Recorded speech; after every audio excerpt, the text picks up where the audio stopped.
Can't remember the name of the store, but my dad bought this game despite my protests that I don't want a game that reminds me of school. Turns out my dad had the right idea, so I am glad he got it for himself because I ended up playing and enjoying it more than he did. Rather than bore everyone with introductions, I'll jump in and explain as I go. This game helped shape my brain at a young age, and I wouldn't be surprised if my enjoyment of my own profession of software engineering was heavily inspired by my enjoyment of games like this while I was growing up. There are two different approaches here. The game part of this program can be thought of as the puzzles. It's not exactly the same as the Incredible Machine, but each puzzle has a similar concept. You have some device made up of a bunch of pieces that must do some task. And not all the pieces are there or in the right place. You are given a limited set of pieces to work with and must figure out how to fit them in. Additionally, you sometimes must also figure out how to properly interact with the device in order to solve the puzzle. A fresh widget, complete freeform to make anything you want.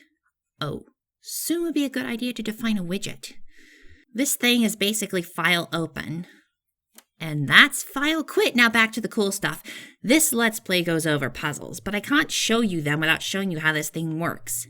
All pieces of the widget go into the center white area. Or the center black area. Or the center wavy metal area. Yeah, this is what they all look like.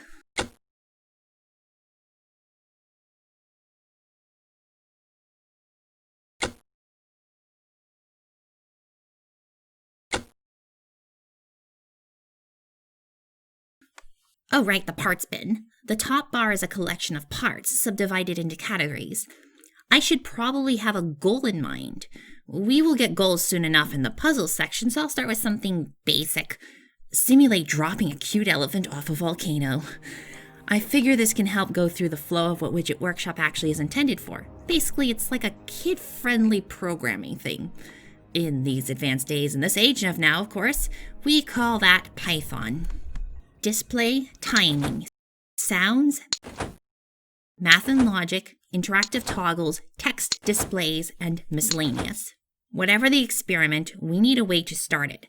Arrows on the right side allow us to move between rows in a drawer, and each row is usually subsectioned off in some logical way. Here, the top row includes buttons, key presses, and essentially something that allows me to interact with an experiment whilst it is running.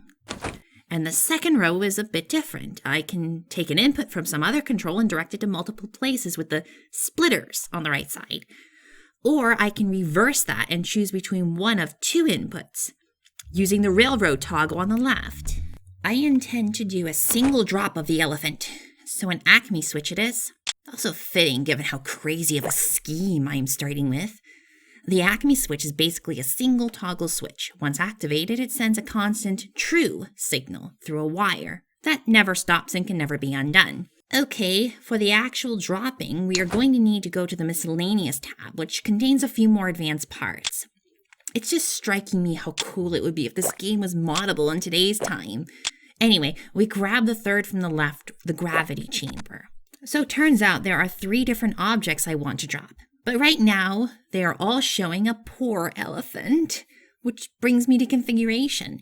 Each part dragged into the workspace may be configured differently. For instance, these gravity chambers. This describes how the part works. Input goes into the top and output comes out the bottom when the object strikes the floor. Like the Acme switch, this would produce a permanent true signal across the wire.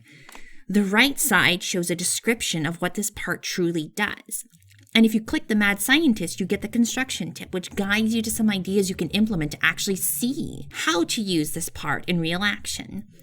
And since giving parts that drop things from high heights to the intended audience of this game, which would likely be youngins, the scientist puts on a hard hat before the gravity of the situation would become apparent. Anyway, we are dropping an elephant, simulating Earth's gravity, and let's change that from the Empire State Building to Mount Vesuvius, so the elephant has a bit more time to ponder its existence. And now I want to drop things other than elephants to show I'm not just a complete sadistic monster. We'll drop a baseball and a feather. Okay, I've said sending signal over wire several times already. I should probably actually make a bloody wire. The full red circles indicate outputs, and the red half circles indicate inputs. I can drag and drop to wire one control to another. Inputs must always connect to outputs, not other inputs. Whilst this game, being a game, takes liberties when it comes to typecasting, there are different kinds of signals that can go through the wire. Boolean values of false and true, which would be represented numerically as 0 and 1 respectively. Numbers, integers and decimals, and finally sounds. Those are a bit special, but they can travel the wire too. But what is this? I have one switch. I want to control 3 chambers. Much gasp. Well, this is where those splitters come in. A splitter allows input to be directed to multiple destinations. Despite the name, it doesn't actually split the signal. For instance, the number 9 isn't going to be sent to each output as 3. It will just be number 9, and number 9. Likewise, the true signal sent by the Acme switch will turn into 3 trues, since you can't have 1/3 of a true, although some politicians have really perfected being able to do that. Let's drop stuff for science. Once go is hit, the only interaction allowed is with the special interactable parts, such as that Acme switch. Okay, so the chambers are vacuum chambers. Otherwise, Earth's air resistance would most definitely play havoc with the forever feather fall.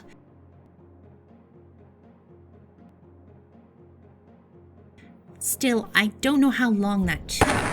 I want to time something, and the best granularity I have, at least in Widget Workshop, is seconds. Wait, I want to time them all. I'll need 2 more of these.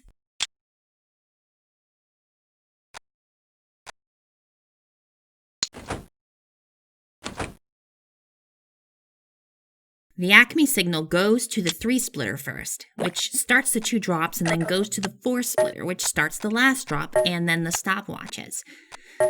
When the objects all hit the ground, I will have timed them independently because they all will hit the ground and send a signal to the stop part of their respective stopwatch.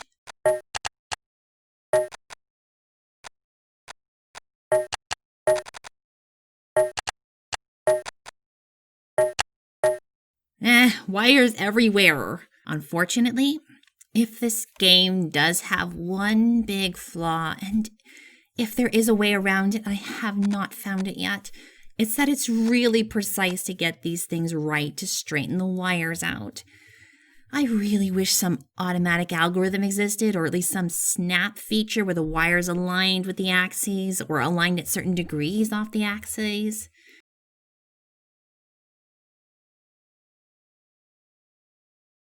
Oh, give me a Okay, let's start science. First, I change the ordering so that the 4 splitter is used first, which starts the stopwatches, and then the 3 splitter starts all the chambers because that feels nicer.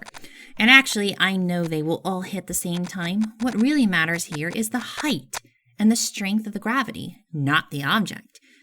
You may recall Galileo's Leaning Tower of Pisa experiment, or the more modern take with our species making it to the moon and dropping a hammer and a feather together in a vacuum, falling at the same speed. So the object type does not matter. In the interest of being as nefarious as I possibly can, all the objects will now be elephants, but dropped off of the height of this volcano if it was on the sun, the moon, and then Jupiter.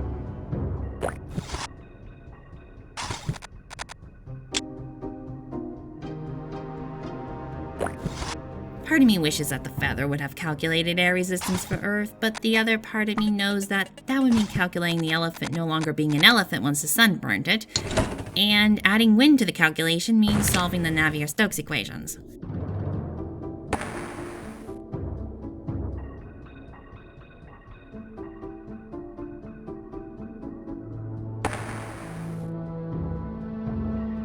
So, you gonna hit the ground anytime soon? I've got a video to do here, kiddo.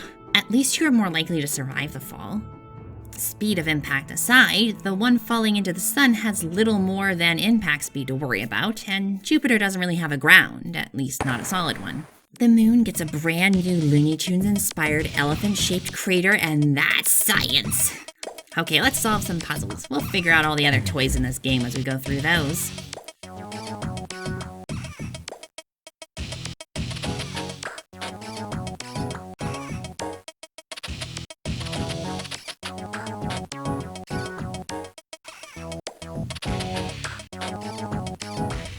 You may say, wait, Erica, or Cinder, or whatever you're calling yourself these days, what about the first one? Well, the second one is more focused and helps better explain a concept without getting muddled into some of the other parts of the first one. Quick aside, no matter the puzzle, the goal is always the same. That question mark box needs to be open. And without a Mario present to help us, we need to supply a positive signal to it. Technically, this means either a true signal or a number that is not 0. The label for this puzzle says he only has 4 switches, and the parts bin agrees. Let's pull them out now so we don't forget we have them to work with. So this puzzle basically teaches you logic gates. Those with computer science training will find this puzzle incredibly easy. To briefly explain, each of those blue boxes is a logic gate. Embossed on the box is actually the symbol used for real logic diagrams. This tests how well you can trace the flow of true-falses through a circuit. Let's work backwards. Goal, send true to that box. Well, doing that will also turn on the light, which is what the dock wants. I don't know why, it's bright enough in here as it is. So a true signal must come out of that AND gate. As the name suggests, it expects both inputs to be true. Any other situation, it outputs false. To get technical, this is a truth table for the AND gate, showing all the possible combinations of inputs and the output that will come from that. So, both inputs must be true. Let's start with the top line, another AND gate. One input is not connected at all, which is currently meaning false. So we know one switch has to go here. Since every other gate's output on this puzzle is already connected and can't be changed, we can't do any fancy redirect the flow of the data shenanigans, so a simple switch it is. So that leaves the top line of this, connecting to the XOR gate. Okay, it's probably better to explain a standard OR gate. OR is the more permissive AND. As long as something is true anywhere, that's good enough for it.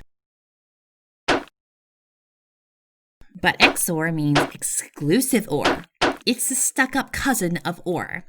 It's like, literally means or only, one or the other, but like not both. Basically, exclusive OR is like super picky, which works fine for us. We want to use as few switches as possible. So we use another switch on one of the inputs. Doesn't matter which, but not both. So 2 switches remaining. Back to the first AND gate, we can now send a true signal to the top. So let's look at the bottom. We hit another one of those XOR gates. Right now the top input is always false, and the bottom input goes to the XOR gate. Now this XOR gate is being fed the literal 1, always. So the top input is always true already. The bottom input goes to the NOT gate. NOT gates are quite simple, having only one input. If the XOR is a stuck-up cousin, then NOT is the teenager who always wants the opposite of what you give them. I speak from experience of having been a teenager once in my life, a decision I deeply regret, no matter how necessary it was. If you tell it true, it outputs false. If you tell it false, it outputs true. If you tell it it's grounded and can't go out with its friends, it waits for you to take a shower and sneaks out the apartment with a note saying, just getting mail, and then proceeds to play racquetball with their friends, only to be grounded even worse when they get home. Right. Anyway, so that NOT connects to an AND. That AND has no inputs, so it is outputting false. That false hits the NOT and turns it into true. That true hits the XOR, which, when combined with the second true, becomes false. That false hits the XOR, which currently has 2 false inputs and outputs false, which is not good for our AND gate. But this is easily fixed. Add a single true to that nearby XOR gate. That should be it. Why are there 4 switches when there are only 3 necessary inputs?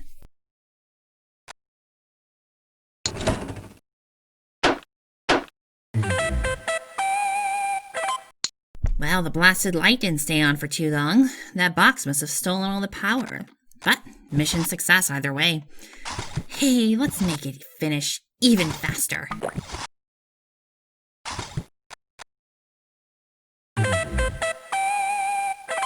Now it solves before it even has a chance to do anything. Sweet. We technically solved it. Of course, if we really want to use all 4 switches, then we can still connect the last one to the AND gate at the far end. Not that it matters, the AND still gives false, but if we wanted to modify the flow a little bit more,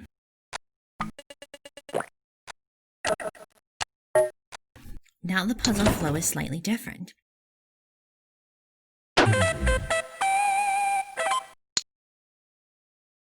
With a false at the last XOR gate, we must make this line true, which we do by flipping both switches. True signal goes through AND, is flipped to false of the NOT, and the combination of true-false for the XOR is totes okay, which leads to another XOR that now gets its true signal from the bottom, which combines with the falseness of emptiness for its top input to make its output true, which fulfills the last AND gate, and we got ourselves a light switch that works. But if Doc really wants some light...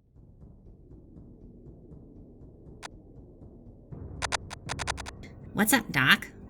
I heard you like light.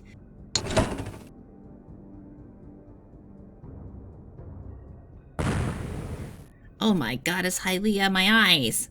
Why did I have to use an Acme switch? This is why you always make switches able to flip in both directions. Undo! Undo! Speaking of blinding white. Oh, come on, I just got done destroying everyone's eyesight and we want to make another bright color? Okay, this doesn't even require adding more parts, it just requires connecting them properly. This puzzle is more of a showcase of a few controls and to get used to connecting things, which is why we skipped it earlier. The color mixer, that black screen on the right, makes a color using the red, green, and blue colors as primaries for this common additive color system. If the input is a number type, then I believe the range is from 0 to 100, from the blackest void to the brightest void. The actual color is controlled by 3 inputs color-coded to indicate what they control. If the input is instead a true-false situation, as we see here, then true automatically means most color and false means no color. After some experimentation, given this is an old game, I found the gradations are not very fine. Remember, this is already having to run in 256 colors. Anyway, on to the puzzle. Technically, we just need to fulfill the AND gates so we could connect the switches directly to them. But that wouldn't be sporting. A bright red. Red like roses if the roses were on fire. In elementary school, I was taught the primaries were yellow, red, and blue. Painting is a subtractive-based color system. With RGB, we are adding the actual light together. With painting, because what you see in the paint is actually a reflection, essentially being the wavelengths that were not absorbed. Paint is actually subtracting color from the reflected light. In that color system, cyan, magenta, and yellow work best to produce a large array of possible color combinations. This is why computers, since the output is typically a monitor, tend to define colors using RGB. The monitor is actually producing the light. And conversely, why printers use CMYK, which are subtractive colors, with the K being the key color, black. As for why ink cartridges require you to have your CMY filled up when you just want to use the K, it's because everyone wants your money. As to why I was taught red, blue, and yellow instead of cyan, magenta, and yellow, I don't know, and I don't really care as I wasn't paying attention to those classes anyway. Looks like I avoided learning too deeply something wrong. If you're still in school, don't repeat what I just did there. A split second of white before the box so rudely interrupted the puzzle. That's another one down. The best way to be a millionaire is to sell ink cartridges to people. The second best way to be a millionaire is to do what Doc suggests and double our money. Somehow. Each day. The decimals won't really matter here, thankfully, since we can just treat 1 as an integer. No doubling is going to make sense come out of nowhere. No pieces to connect, we just have to run this thing, wait for the bank account to break $1 million, and then enter the number of days displayed on the disembodied hand counter. Still, let's see how this works. The switcher on the lower left basically gives the widget a special just once flow. The 1 signal goes through to the multiplier. It will be multiplied by 2, or doubled. That is then split in 4. The most obvious path is the bank account, which will just report the total. Bottom 1 goes to a counter. The counter doesn't care what the number is. As long as it isn't 0, that hand presses down. The top signal goes to a comparison. Like with the gates, those of computer science persuasion will probably get this instantly, but what it's doing is checking if the number on the left is greater than the number coming from the top. At 0, 0 greater than 2 is false, so the light is off. 2 is not greater than 2. It is equal to 2, of course. But that's a different comparison called greater than or equals. We just want greater than. And there it goes. Hey, Doc, I got more light bulbs, since you can't seem to get enough of these things. I'll hit each button so you can see what the symbol is for each.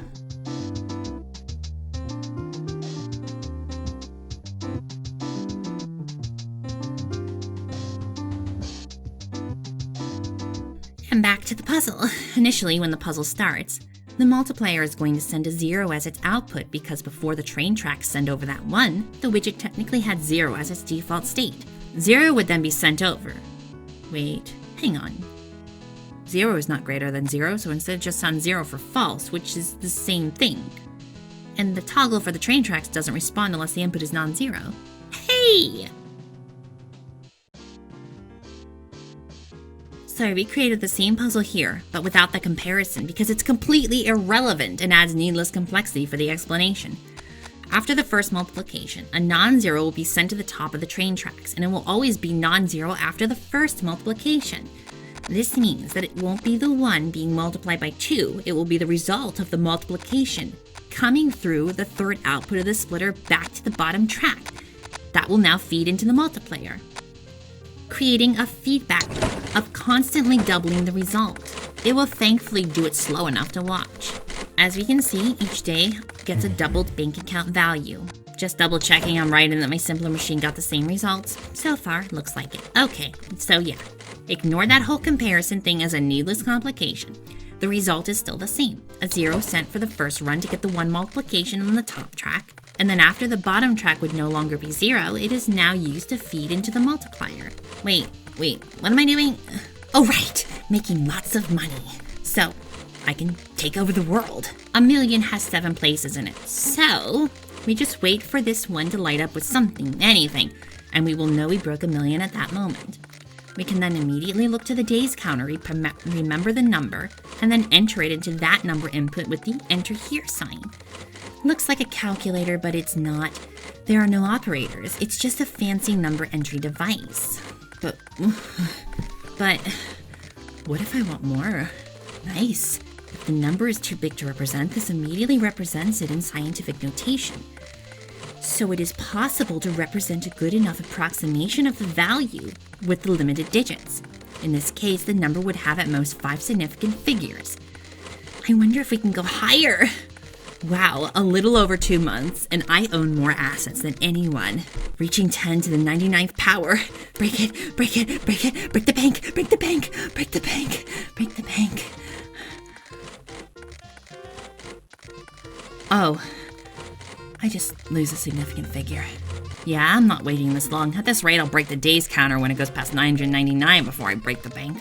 Well, anyway, what was the number of days to reach a million again? That was so far away now. Oh, right, 20.